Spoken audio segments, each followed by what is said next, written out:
Hello everyone, Simon here from the Wells of Wall Street.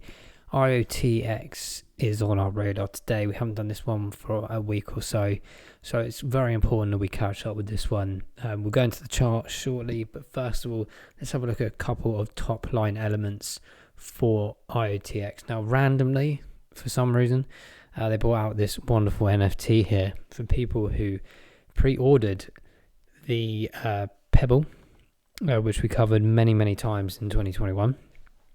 So for those that bought it for the 25th of March last year, were eligible for an NFT. How exciting. So congratulations to those that have won this. I'm not quite sure what you're supposed to do with it, but there it is. And just a reminder for the Pebble tracker, for those that don't know, this is a very unique little kind of, I would call it like maybe like a, it is, they call it a Pebble tracker basically, but it is literally kind of what it looks like, to be honest.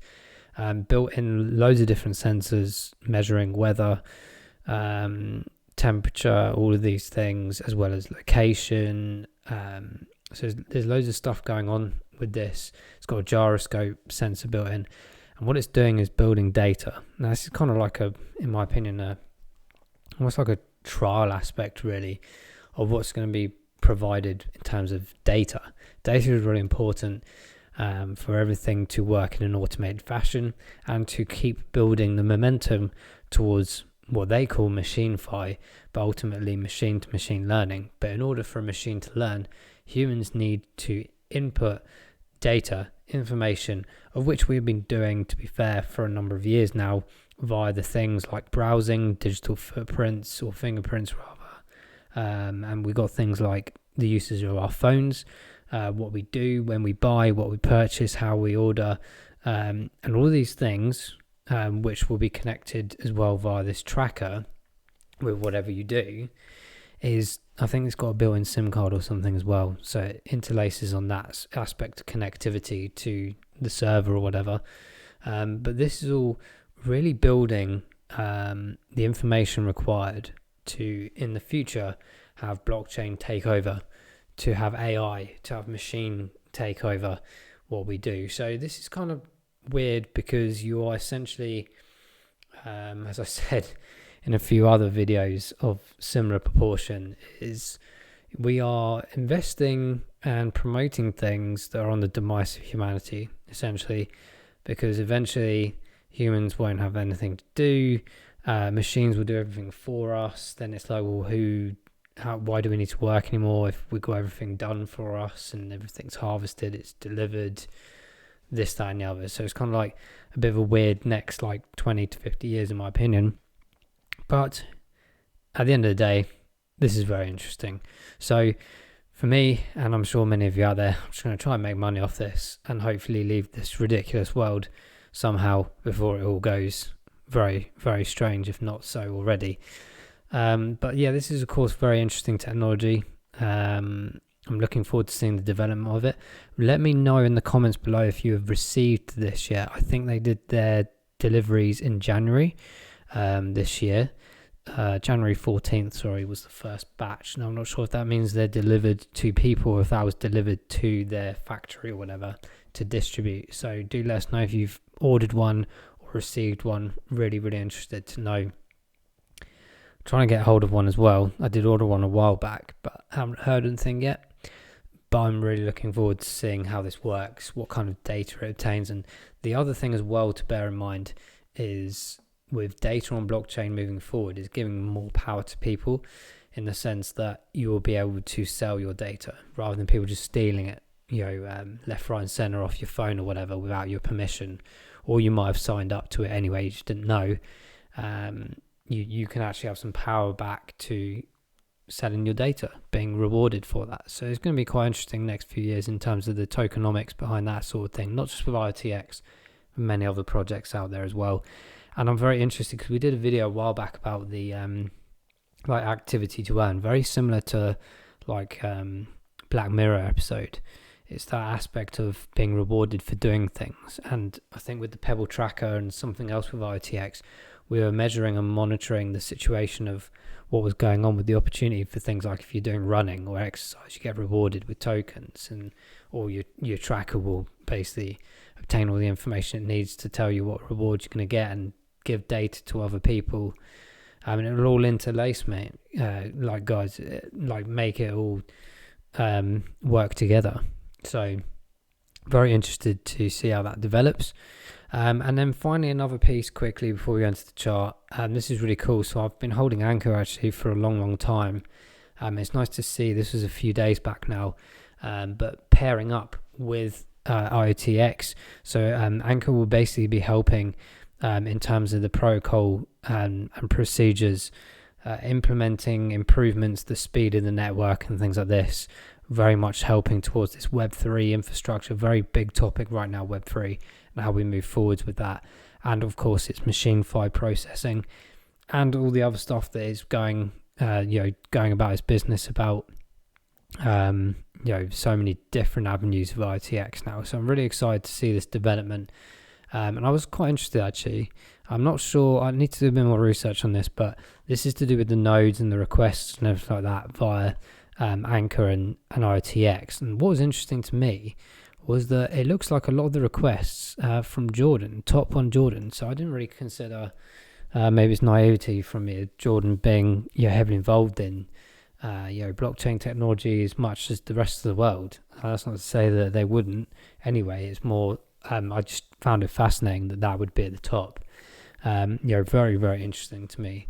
You think of how big these countries are, etc. So really interesting to see that. So I would like to do a bit more research on that aspect as to why they're at the top and what kind of requests these are, what's going on. But yeah, I think it's really interesting. And it's of course like the usual people on here. United States, United Kingdom was quite surprised to see so high up. But then I guess maybe China's not on there for data, and Russia probably as well. I would have thought those two would be way up there. But very interesting indeed. So clearly I'm sure it's because we haven't got a lot of data from other countries for one reason or another, probably security and this, that and the other. But in general, I thought this was quite interesting. So we'll keep an eye on this and see the development further of ANKR and IOTX. But I thought that was a really cool partnership, really good development. We'll do a video on ANKR for those that are interested this weekend. And then I'll tie in this perhaps as an example of what they're doing, and I'll go into a bit more detail, technical detail of what this all means. Because I'm actually doing, well, not some of these bits, but certainly involved in this kind of thing in my work anyway. So we'll definitely do that. But until then, guys, let's jump straight into the chart for IOTX. We'll try and wrap this up within 10 minutes because I've got quite a few videos to do. So IOTX have a very nice jump up here. Let's just check that nice price range move from these lower regions when we did our last video up to here, 85%. This is becoming a very repetitive pattern across a lot of assets right now. The question is, are people taking advantage of these rises? I certainly have been with some of them. I think I'd be silly not to take advantage of double positions and at least maybe take my initial investment out or partial element of that and hope that we come down a bit further. What I'd like to indicate here for IOTX is a couple of things. The volume has dropped off as of today. We see the candle's not as big as the last couple of days. So for my anticipation is that we're hitting a very interesting resistance point here around this 10.5 cents. Now, this is not to say that we might get support here and drive upwards, but I'm in anticipation that potentially, profits will be taken as people go, oh, it's actually not moving, I better take it out now. We might drag ourselves back down here. This is where I put another buy order in for IOTX. Okay, so I have sold some IOTX earlier today, as well as have a load in staking. By the way, the staking video I tried to record the other day, it went absolutely messy. So I'm going to try and get it done for this Thursday. So that's the anticipation, to show you how to stake IOTX. But for that conversation purposes, I've got a load of mine staking on the IOPay wallet, which we'll go into more detail on Thursday. But I've got a load that I purchased around this area down here and pretty much doubled the position from these lower regions from the 24th, 25th January. Not quite fully doubled, but I've taken some portions out, but I'm waiting to try and buy back in. If it doesn't, fair enough, I've made profit or at least got some initial investment back out there. but I am anticipating this area. Why have I put these areas in as well? So I put one just under 10 cents, and I've also put one at a low region of 9 cents. The reason I've done that is because I'm still very interested in this area that we've seen at the beginning of January, but also this area here last November and back in August. Why have I put those there? Because they are essentially going past price discovery modes, like big moves here. There was an argument when we came back down here that this is where ITX actually should be. If we drew a theoretical kind of trend line, we actually went back to where I think IOTX probably should have been after these very, very massive overpurchasing elements. That being said, I always said IOTX was very undervalued anyway. Pushing itself from 2 cents all the way up to here, 14, 15 cents, was absolutely phenomenal in such a short space of time. But then it repeated twice, furthermore, to shoot IOTX up to almost 27 cents nearly, which is absolutely brilliant. I think it's a phenomenal project. I think this is still massively cheap. Could we get a little handle coming along here? Possibly. But I'm still thinking that this uptake is obviously a lot of positivity has come into the market everywhere. But I'm just being very cautious of the fact that this is a very steep rise on all the RSIs. The MACD as well, as you can see, switched over. Not necessarily just here on the first where we had a full confirmation of going into a bull momentum, but this moment here, 29th of January, and it just literally flew up. That's a bit of not a concern to me, because I do like to see projects rise, obviously, and must make money. But equally, from a risk perspective, I am sitting there going, right, we've had a nice wave up here. This has surely got to start tailing down. Very probably repetitive to this kind of area. If we do have a bit of a sell-off or into a bear mode, I don't think it's going to be massive, because I think we are hitting those bottom areas last week on the majority of assets after a 3-month decline, showing a good, between 70 and 85% on the majority of projects, which is very natural cycle for when we're into a bear market and coming to the end of it. So it didn't really signal a winter market, as people were saying. But for me, as I said, I'm just anticipating a reduction. Okay, that doesn't mean it's definitely going to happen, but I'm anticipating that that's what's going to happen. My other indicators here on this aspect are the fact that 90 days has now hit 50, and so is the 28 days, gone over the 50 mark. So we're very much in that middle ground. We're not ready to push ourselves into a magnitude of a horrendous bull run up into the 70s to 90 marks. I think this is going to show a bit of stability. That's where I think we might see some sideways trading, and this is going to define over the next 48 hours potentially whether we drop back down to that lower fib retracement level or we start telling ourselves back up. That's why I'm preparing for both ways. The answer is, guys, no one really knows what's going on. All we can do is anticipate. So I'm not here to tell you that we're going to the moon, that we're definitely going to here, we're definitely going to here. All I can say is what I'm doing personally. And it's been working so far for the last 2 years, and I will continue to move along with this strategy. But that's where I'm putting my buying position back in. This is where I've been selling. I've still got a bag left, irrespective of the staking ones, where I'm going to take up positions higher if they come about. That's the beauty of this game for me, is taking profits as you go along, dollar cost averaging on the way up, dollar cost averaging on the way down. But in the meantime, guys, this is a very key area, of course. As we said, 10.5 cents. Maybe not, maybe it could be 10 cents in itself, but 10.5 for sure is an interesting barrier point, both on the fib retracement in the macro and the long term. So it's very much switched over here, and we're looking to try and push that 11 cent mark, which we did do earlier today. 11.6 cents we hit, but it retraced very nicely as it did yesterday to this area. So it's almost like we're just waiting for this confirmation area, and that's why I mentioned about the RSI levels here. So that 14 days looking quite strong at 63.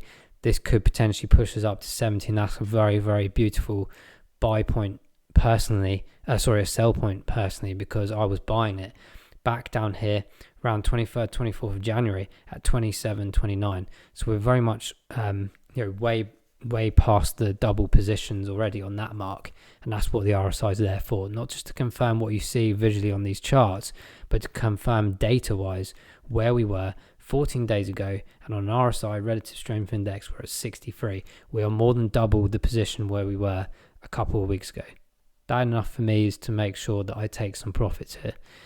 Let us know what you're doing in the comments below with your IOTX and what your thoughts are for this short term, but also let us know your price predictions for this year. I still think that we can try and get to over 50 cent in a bull run. To $1 I think is very excessive, but I do think the IOTX is massively undervalued.